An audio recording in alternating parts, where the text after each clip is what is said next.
cầm thọ là ban chung được đó nhưng chui từ căn kê hói nhung tay là tụi bạn nữ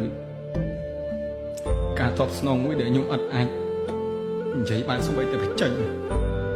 nhung chơi ở place ngắn trong nhung sẽ traiខ្លួនឯងថាព្រិនបើសិនជាហើយមានឱកាសមិនបានជួបមនុស្សល្អនៅក្នុងជីវិតទេសូមធ្វើឲ្យខ្លួនឯងជាមនុស្សល្អដើម្បីឲ្យមនុស្សគ្រប់គ្នាគេសប្បាយចិត្តនៅពេលដែលគេបានជួបយើងកើតមកដើម្បីជួយមនុស្សទោះបីខ្ញុំអត់មានសំណាងបានជួបមនុស្សល្អ